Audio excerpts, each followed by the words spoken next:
This video has been produced to provide best practice on the installation of Gradus Carezone carpet with specific focus on textured loop pile.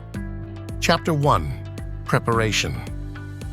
As with any carpet installation, ensuring the carpets are conditioned in the premises for 24 hours is critical in ensuring the product is kept stable.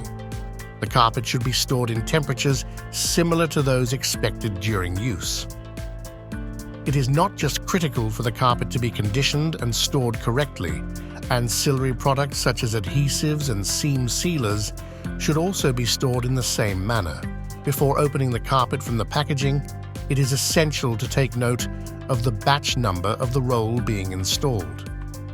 This is for two reasons. Firstly, should you need to match future carpet to this batch, or secondly, if there is an issue, then there is a reference to refer back to. The carpets themselves do not have a batch number written on them. Everything mentioned so far is covered in BS 5325, which is the recognized code of practice for installation of textile floor coverings. This standard will contain detailed information such as moisture testing, which cannot be included in the video.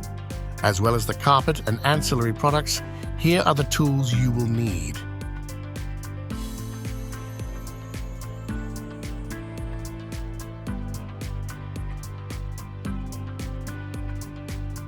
Chapter 2. Product Assessment. The product we are looking at today is Carezone Textured Loop Pile, which is designed to be more durable in heavy traffic areas such as corridors when compared to cut pile equivalents. The underside of the carpet shows the backing, which in this case is an Aquabac impervious backing, which prevents liquids from reaching the substrate. It is often used in applications such as care environments. As you can see, the edge curl on the carpet is visible, however, this can easily be rectified once adhered. Chapter 3. Measuring. It is critical to ensure accurate measuring is done to maximize product utilization.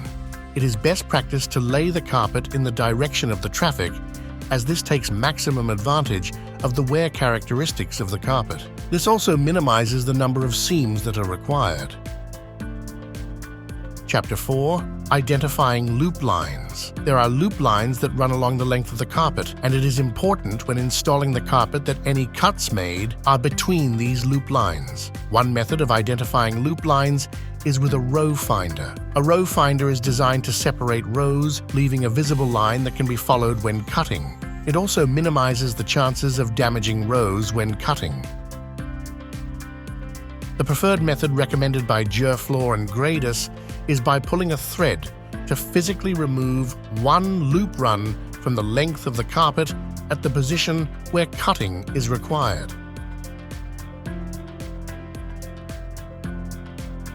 Chapter 5. Cutting the carpet. By using the preferred method of pulling a thread before cutting, the scrim of the carpet is now visible. To ensure seamless joins, when cutting the carpet following this line, the knife should be held at a slight angle. A seam should never be created using a manufactured edge or cutting through the back of the carpet. Before applying any adhesive, ensure the two drops of carpet to be joined are correctly aligned. Chapter 6. Bonding the carpet. Using the correct notched trowel specified by the manufacturer, apply the adhesive to workable sections of the installation area. For long runs, this may require folding back the carpet and working in smaller sections.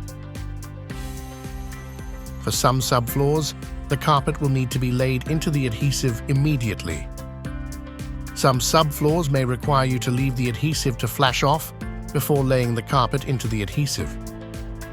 Lay the first section of the carpet into the adhesive and smooth into place by hand.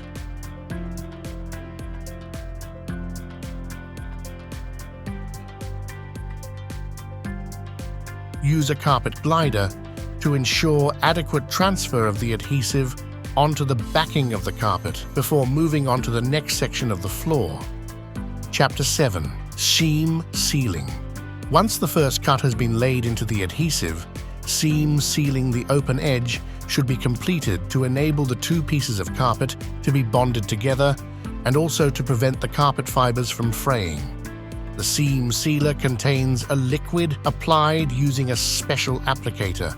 Once prepared, apply the seam sealer along the open cut edge, applying a generous amount to ensure both the pile and backing are bonded together and also to the next cut of carpet. The join is now ready to receive the second cut of carpet, which should be installed using the same methods as the first cut.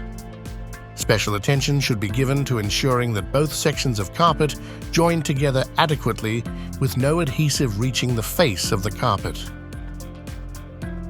Once the join is in place, a carpet seam roller can be used. A carpet seam roller is designed to help bring the carpet fibers together to show as little of the seam as possible. Chapter 8: Cutting and Finishing. When approaching walls, skirting boards, and other obstacles around the perimeter of an installation, it is important to ensure the correct cutting and finishing methods are used for a quality finish. Use a speed cat to crease the edge of the carpet where it meets the perimeter. A speed cat is specifically designed to speed up the creasing and tucking process with its 3 tucking wheels, creasing and tucking the carpet as required. After creasing, cut the carpet to the perimeter, leaving just enough material to tuck away the cut edge when finishing. Ensuring adhesive is applied right up to the perimeter is essential when installing and can be completed in sections to allow for the initial cutting of the product. This method avoids the backing of the carpet being lifted back out of the adhesive once set and allows for adequate seam sealer to also be applied to stop the carpet fraying at any cut edges. Once adhered, the final step is to use a tucking knife to tuck the carpet to a neat finish. The speed cat can also be used to tuck the carpet.